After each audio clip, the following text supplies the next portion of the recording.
Today we are in talk with Dominic Rivard, a famous winemaker. Dominic, welcome to India. Thank you. It's nice to be here.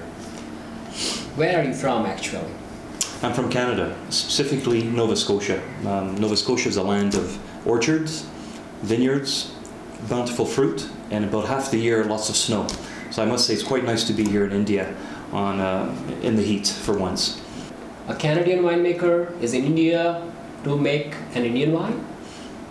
Why not? India is actually one of the by far the largest grape and fruit producing countries in the world. So, and a lot of this fruit is of high quality. So why not? Why not turn a small part of that fruit into quality wine? And that's what I'm here to do. Could you tell us a little bit from the beginning how it all started? Well, I would say many years ago I was contacted by two energetic and bright fellows, one named Sagar, the other one Santiwan, entrepreneurs. They're into multiple businesses, and this is a joint project that they brought me in to assist and to work together to build to set up a wonderful winery to make these wonderful fruit wines that we're in the process of creating. The name is Wild Berry, and it's sort of it's to the point. It's wild berries. You know, obviously we're going to be making fruit out of strawberries, among other fruits that will be created in the future. It's a catchy name, easy to remember. So Wild Berry Fruit Wines, that's the name. And I heard that you were claiming that you were going to make India's purest and finest fruit wine. Is that correct? That's right. Well, I must say there are not many fruit wines made in India, which is it's good for us, but I think it's a bit of a shame because this public really will fall in love with these wines, and we are striving to make wines that are pure. So we're not adding anything else except the fruit. So if it says strawberry wine on the label, it's strawberry wine. It's not blended with anything else. It's good for the consumer because they're going to feel confident when they buy a strawberry wine, or it could be a raspberry wine or whatever other wine. This is what they're going to get. The pure form of that fruit, an expression of that fruit in a bottle. Beautiful. You often compare a bottle of wine with a piece of art. Could you elaborate a little? Sure. Maybe the easiest way to explain is if you look at a painting on the wall, what is that painting? It's paint. Paint that somebody put on a canvas. But you don't see it just as paint on a canvas. It's art. It's beauty. Or music, you could say, okay, there's sounds in the air.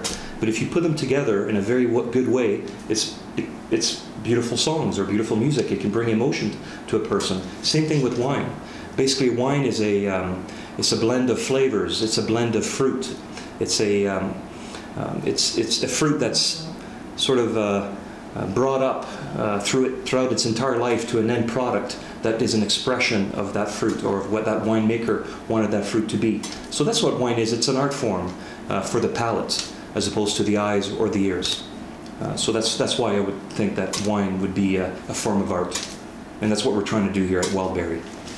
And sometimes you say that some of the wines, they make a person cry. Will Wild Berry be that good? I'm hoping to. That's what we're striving for. I've cried, I must say, a few times with gorgeous wines that I've enjoyed. Of course, it's not just the wine; it's the atmosphere. It's who you're with, who you're enjoying that wine with. All these things, and of course, the art form of that wine can bring a lot of emotions to you. So that's what we're trying to do. We're not just selling a liquid or a product. We're trying to sell a feeling, an emotion, or something that can at least help the feelings or help with the atmosphere of a relationship with someone. Hopefully most people will not drink the wines alone. You always want to drink with somebody. So this wine will help, will assist, memories and enliven a relationship that you can have with someone. You say making wine is part science and part art. How is that? Well, I've talked about the art part. So science, of course, it's a science. It's fermentation. There's chemical reactions that happen in wine. Of course, the winemaker's job is to control these reactions, but also it involves modern equipment. It involves proper inputs that would help this life that is yeast that transforms juice into wine. So that's a science, and that's what we're trying to do in a systematic, very calculated way to make the absolute best product possible. So when it is made up with so much of love, so much of care, how one should go about appreciating it, how one should, drink wine? Well, a lot of work goes into making wine, like you said, so it deserves to be well appreciated. So the way you do it, you can, of course, be like a whiskey drinker and drink it really fast and not think about it, but really that's not what we're after here. We want consumers that will appreciate a well-made, crafted wine. So the best way you do it, well, this is an example of wine that's actually in the middle of production right now, but you always go by visual. You look at it should have a nice pleasing color, of course, it should be bright to the eyes. Then, of course, importantly, you smell it. Wait a second, maybe I'll follow you. So, is it all right the way I'm holding it? Yes, I mean you could hold it usually by the stem. Okay. Holding it by the actual glass could warm up the wine. Wine should be drunk cool or cold. The ideal serving temperature is 9 Celsius. I mean 8 to 10 Celsius. So you drink it cool. So you don't want to hold it here to warm up the wine. That's why there's a stem. You look at it. Of course, it should be bright. Should it appeal to you? You smell it. About 70%, you can hold it by the stem if you like. You smell it. Of course, it smells like strawberry because it's pure 100% strawberry wine. That's a good sign. You have a little sip. You can slurp it a bit if you'd like, just to accentuate the flavors into your mouth, and then swallow it. A good quality wine has a long finish.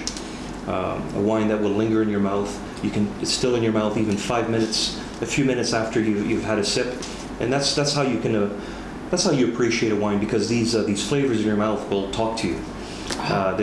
They'll linger, and even after a few seconds or a minute in your mouth, they develop into other complexities, into layers. So that's what wine's all about. It's basically appreciating these layers that develop in your mouth. Is it a complex art? No, it takes practice. So the more you drink in moderation, the more you can appreciate wine. Wine it can be an acquired taste, of course, and once you get involved with that wine culture, for example, wine knowledge, you get to appreciate it more and more and more. So are you suggesting to drink us more of wildberry wines more often? You should. A lot of people drink wine only on very special occasions. There's no reason to do that. Sometimes being alive is a special occasion. You should have it. You really should have it as often as possible. If you can have it every day, wonderful. But if not, as often as possible, just to appreciate being alive, and also to appreciate who you're having it with. It's a good way to, like I mentioned earlier, enhance communication, a relationship. It's also a good way just to celebrate being together, and that's what we're trying to do here with wildberry wine. It'll be the perfect wine. But Dominic, India is more of a whiskey, rum, vodka drinking country. How do you make us drink wine? Well, that's right. Rum, whiskey, vodka. I understand, but India has a romance culture. I mean, India is an extremely culturally diverse country. The poet Kalidasa, for example, beautiful epic, and really it was all about romance, about reaching out to his beloved. You were speaking about Meghadutam? Yes, exactly. And how enhancing your relationship, your love, romance. We're trying to do this, and you can't really do this with whiskey. You can't do this with vodka. It doesn't work. But it does work with a wonderful, beautiful wine that a woman will enjoy as well. A man and a woman can enjoy together to enhance romantic relationships, romantic feelings. That's what we're trying to do here, and you can't do that with whiskey. So we're trying to say, I'm trying to say that romance is all over India, and we're trying to help promote it. That's basically all we're doing with this wine. And I think there's lots of room for a well-made wine in this land of whiskey, let's call it. And we're trying to hopefully carve a little niche, a little part of that market for us, because I think romance is alive, and we want to help promote it as much as we can. So Dominic, we are at the end of our conversation, and before we end, you will get only 1 minute for a sales pitch to our people. Well, I could say that Wildberry will be producing the finest strawberry wine from a flagship product from an area known for strawberries in Wai and Mahabaleshwar. Very famous tourist place, famous for pure quality grapefruit, and this will be a pure expression of that fruit. It will express the region, express what this region can grow and produce. I'm very, very proud to be part of this project because I know that this has incredible potential not only in this region, not only in Pune or Mumbai, but across all of India and potentially even some export markets. It's a wine that will match Indian cuisine very well. Not every wine can do this, but our wine will be able to match wonderful, rich Indian cuisine. And like I've mentioned earlier, it will enhance a relationship between men and women. It will enhance passion between two people as well. So that's what we're all after here. We're selling a product. We're enhancing culture. We're enhancing a region, and we're trying to do something, craft something that we're all proud of, that we can confidently sell in a proud and confident way to discerning wine lovers and people that appreciate a well-made, great product. So that's what we're all after, and I think we're going to succeed. Well, Dominic, best of luck. Thank you. Appreciate it.